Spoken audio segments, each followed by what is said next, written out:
What's up, friends? Welcome to The Beautiful Mess, where we talk about tools and tactics to improve your life. I'm your host, Paul Dittus, a content creator, YouTuber, and podcaster. And today, I'm super excited to talk about minimalism, just because I love minimalism. I kind of see myself as a minimalist, and I feel like we've talked about it in the past, and now I want to dive headfirst into minimalism. First of all, what is minimalism, and why should you care if you have no idea what minimalism is or have any interest?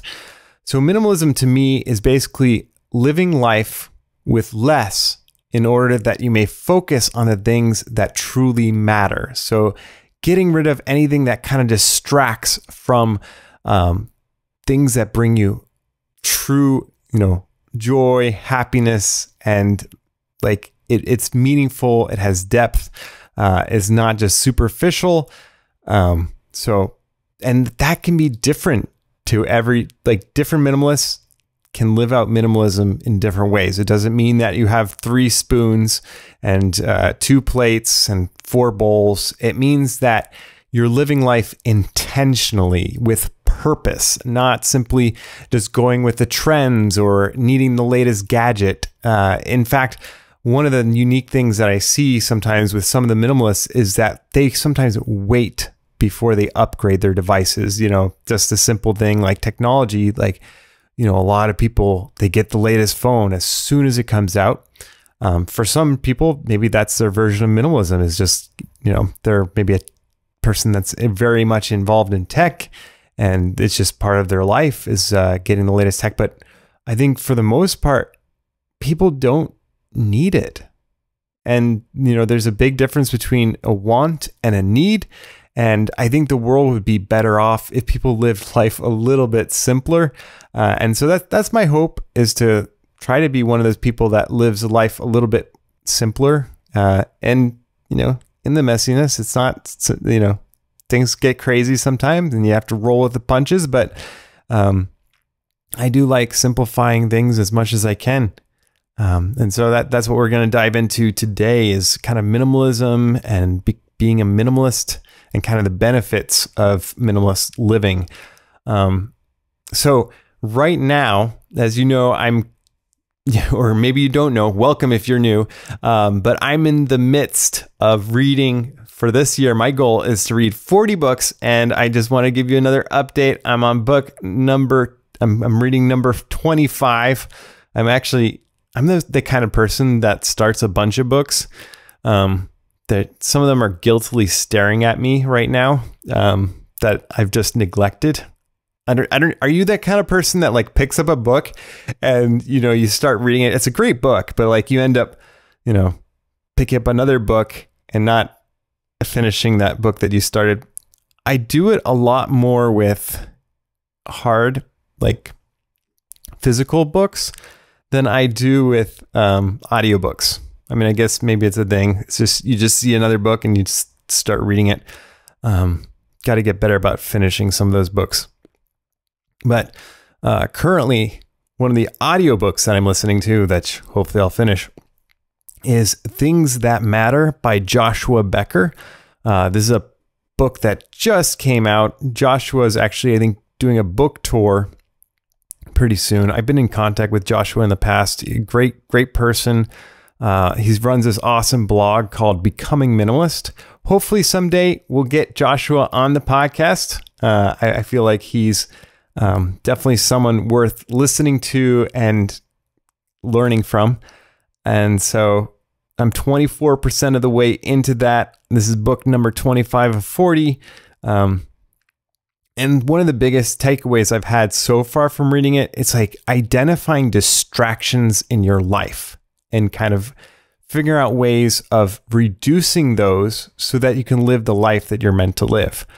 And the unique thing, it's not just merely, smartphone distractions or, the typical, he kind of goes in depth into these other types of distractions that, sometimes they can look on the surface as a good thing.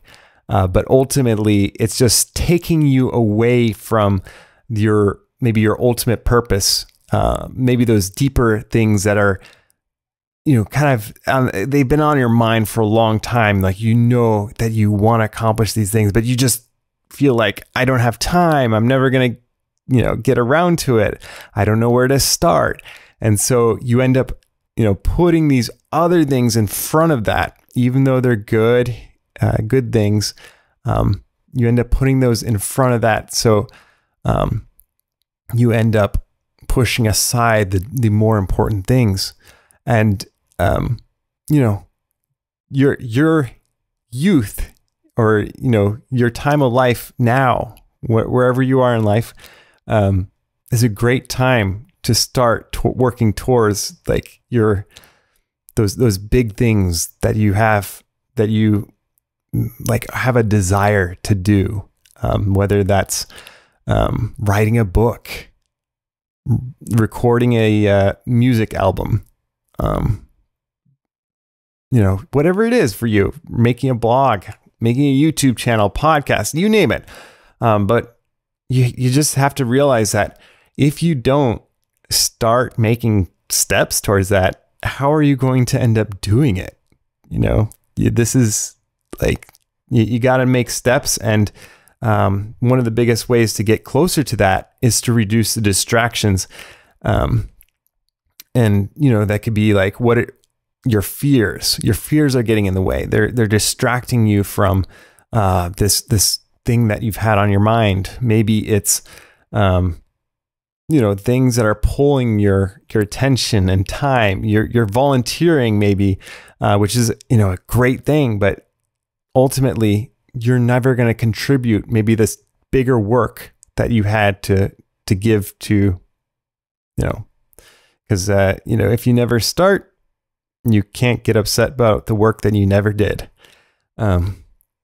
So speaking of eliminating distractions, I had this kind of like reflection. This is actually probably the original idea behind this podcast episode, but I had this imagery of like a Roman soldier, like he's walking, and as a soldier, you probably have those things, your gear and whatnot, that you have to carry with you. But, I think they're probably pretty intentional about what they bring. And, if they end up bringing more stuff than they're capable of carrying, it's going to be a pain to get to where they need to go.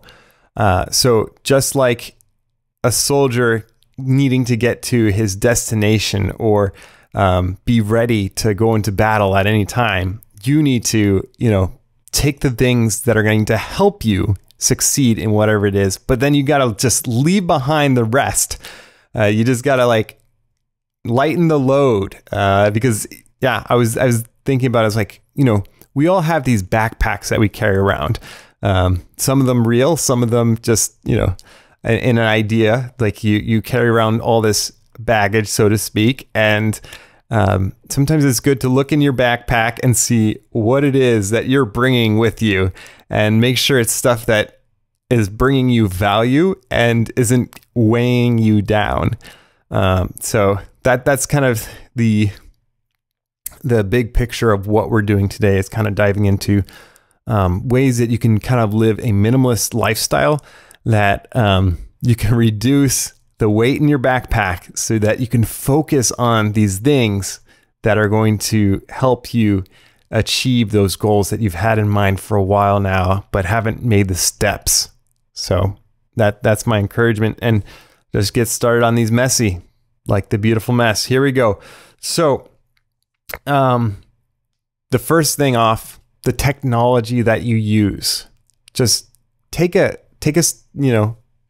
look at what you're using on a daily basis. Maybe you go into your phone app that shows you your phone usage on iOS or iPhone. Mac, you have screen time in your app settings that you can go to and see. I think on Android, it's digital well-being. They've got that. And it will list out how much time you're spending on a daily basis, weekly basis on these various applications. And then you can go back and see, like I would suggest writing out like maybe the name of the app and then say whether this has been beneficial towards living a wholesome, full life, or if it's distracting you from living out your life fully. So just take a look at those apps. And then my suggestion to you is put the apps that are like enriching your life, put them first and foremost, put them on your home screen, put them where you will notice them, and then make the other ones just disappear, whether that means deleting them, making them harder to access. I actually recently was experimenting with iOS's downtime. iOS has all these features, and I'm sure, I believe Android has a lot of these too. Some of them I think are more gimmicky than helpful, but I was trying out this downtime where you can basically limit the allowed apps that you use, which was like super interesting. I don't know if I will use it permanently or not, but it was just fascinating. Like every time you wanted to access an app that wasn't on your allowed list, you'd have to like press ignore and then, you know, go into it. But so like there are ways of getting past those. So, but it does add like another layer of nuisance for you if you want to get into it. And there is like a passcode thing. So if you really needed to focus on something, but you still need your phone, you could always have a friend put in a passcode that you don't know. And that way at the end, you can go back to your friend and they can give you the passcode. And so that you can reap the benefits of not having access to the apps. That sounds weird, but yeah, sometimes it's beneficial. That's again, it's like you have all these distractions. Sometimes they're good things, like applications that make life easier.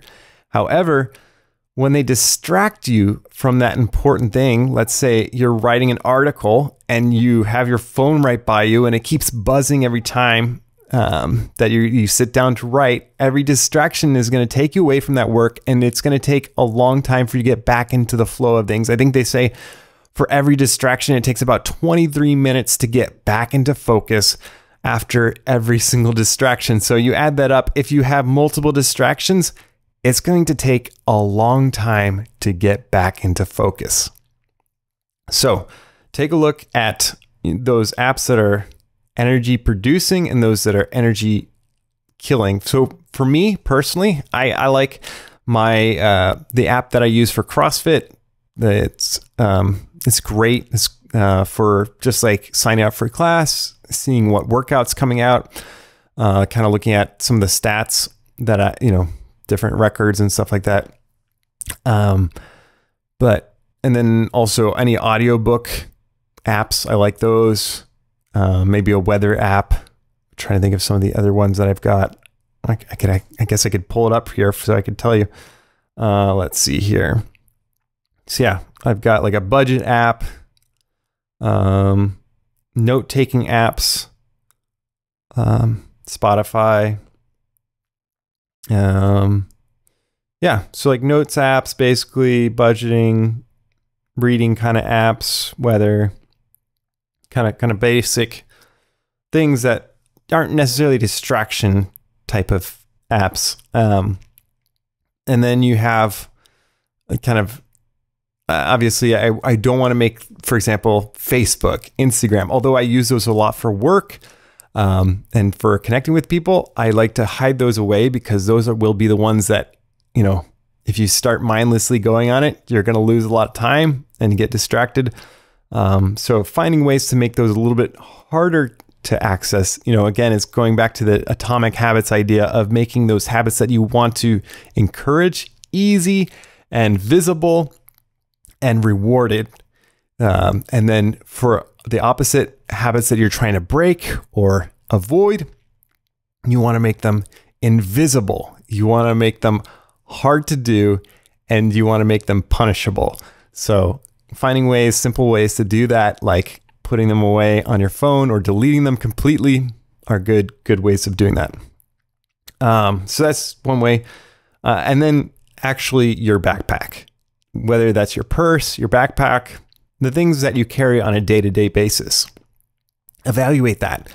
Do you need to be bringing, two extra things that you have in your bag that you've just carried around for that just in case time. But let's be real, maybe you use it 5% of the year. There's probably not a reason for you to bring that every single time you go out, unless it's like for your health or some kind of emergency kind of situation. But for the most part, try to take a look at what you carry on a daily basis and lighten your load, because it's going to help in a couple of ways. One, when you're looking for something, you're not going to have to dig through your bag and find that one thing.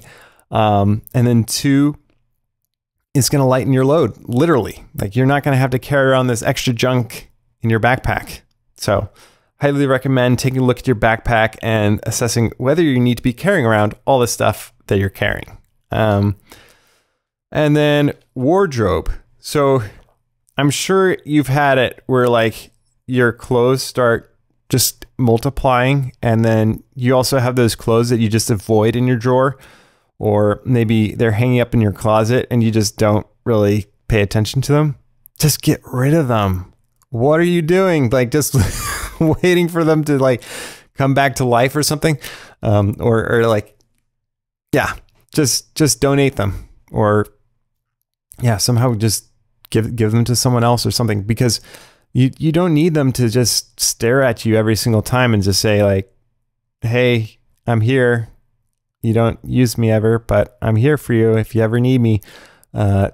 Stick with the clothes that you're wearing on a regular basis. And also consider maybe reducing the number of options. This is something that I want to try at some point, is basically like having one shirt type. There's a couple of people that I know, obviously people like Steve Jobs, I think Mark Zuckerberg. There's a couple of people that I think have this habit of just wearing like one thing, and that's what they wear. So who knows? Yeah. So just go through. If they don't fit or you don't like it, never use it. Just get rid of it, clean it out, make your life simpler. The next thing I'd recommend is like looking at every space in your house and just seeing like, what's the function of the space? Actually, Joshua Becker has a book about this called The Minimalist Home, I believe it is. So you can also check that out. But I think one of the things that he talks about is like understanding the purpose behind a room, because the purpose of a room will really help you understand what should be in the room, whether there's things there that like aren't there that need to be there, or more likely than not, there's stuff there that doesn't need to be there at all. So I encourage you to look at your rooms in a new light. Look at the decorations that you have hanging up. Look at the, things that have become a fixture in the room. Usually they're like a pile of something, maybe any of your flat surfaces, trying to take a look at that and kind of weed through that. It's an ongoing battle. Things come into the house, things just get left around, and eventually it starts like piling up. But try to get into the mindset change of like, I'm going to stay on top of this. Like that's my thing, is like, I'm going to be a clear surface mindset person.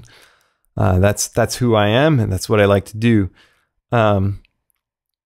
So yeah, just reevaluate what's in each room. Maybe take it one room at a time, like spend time focusing on one room each week, or however you want to do it. And just think about what things would be like with less. It's actually very freeing once you get rid of stuff, because all of a sudden you're like, wow, I've got a lot of room in my house. Like, your house probably isn't that small. It's probably that it could, one of the reasons could be that it's just filled with a lot of stuff that you don't need, or like it doesn't bring you value. So encourage you to take a look at that.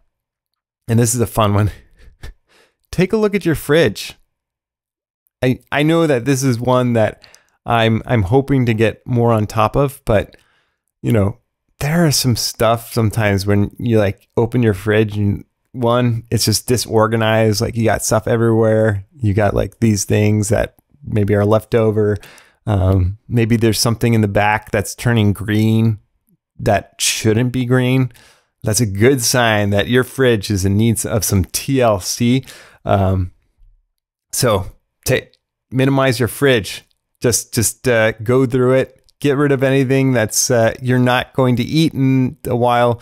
And this will help you, and just like reducing waste of food when you can see what's inside your fridge, and maybe start thinking about the things that you buy on a regular basis.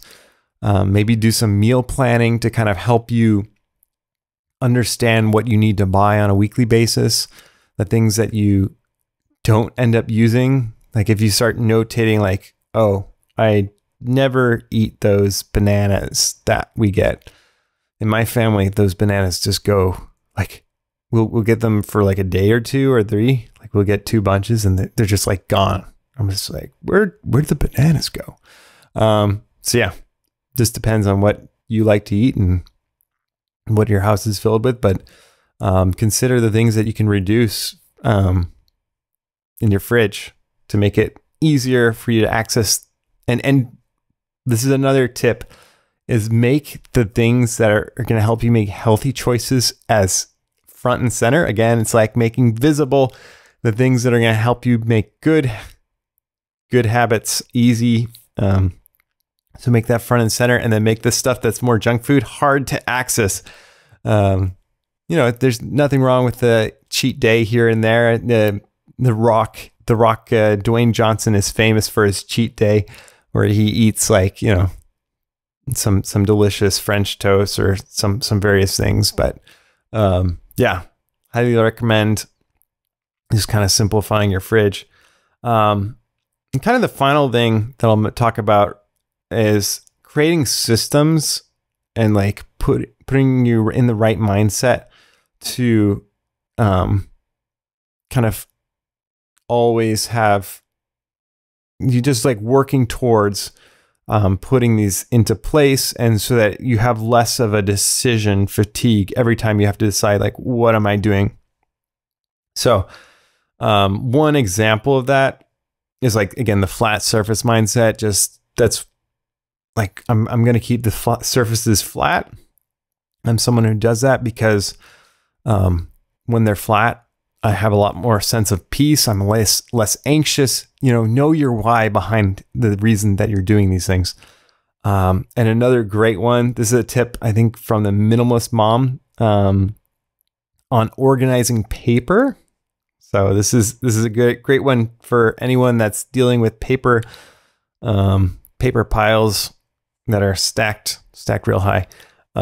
So their paper system, the Minimalist Mom paper system that she adapted, which I'm actually really considering using myself, is having kind of these places where like once some mail comes in, you're processing it. So and like just taking things at like a little stack at a time, so that you can eventually get through the piles of paper that you need to go through. So the first place is obviously like, especially when you're coming in with a mail, either trash, recycle, or shred it right away. So you eliminate that right off the bat. And then you have a pile maybe for to-do or action items. You have another pile to file, so that once you're ready, you got enough stuff, you can just file it all away. And then time will tell. That's another section that she had. Some things, maybe it's a coupon and you're just like, I might go there, might not. You could put in that time will tell, and then time will tell. And then you can have a section for reference, those things that are important and you want to go back to, but you just want it quickly accessible. And then you can have your records, and this is probably more of like the archival level. So you can have maybe a bigger thing like a filing cabinet or one of those filing boxes things. And then you can have like a vital docs. I thought that was an interesting one that she has, is basically putting things like your passport, important documents, birth certificates, just those important documents that like, if you needed to grab them real quickly, you know exactly where it is. You're not like fumbling through a bunch of other things to find it. It just keeps it simple. So that's kind of some tips to minimize your life so that your backpack is a little less heavy and you're able to meet life with a lot more enthusiasm and excitement because you're reducing the number of distractions that's bogging you down and making you drained and just ready to pull out your hair. So big fan of not pulling out your hair. So yeah, just have a stab at it. Don't worry if it's messy. Just keep going, roll with the punches, and you're going to do great. Well, thanks so much for listening to The Beautiful Mess. If you wouldn't mind, smash that like button, subscribe, follow, rate, review, all that good stuff. If you listen on Apple Podcasts, or if you have Apple Podcasts, please, please, please, if you wouldn't mind, head to the Apple Podcast app, leave us a review. And if you want to talk with me, send me a direct message on Instagram, wherever you want, any social media platform that I'm on. Happy to get your message, happy to reply. Or you can leave a comment on the YouTube video. We're on YouTube, so you can leave it there. But we'd love to connect with you. Are you a minimalist? Do you do minimalism-y things? We'd love to hear your journey with minimalism. And what do you do with your paper? Yeah, because I'm trying to figure out what to do with my paper. Hopefully I'll be digitizing a lot. And once I figure out that perfect system, I'll be sure to tell you. Well, folks, it's been a joy and a pleasure. Until next time, my friends, stay messy.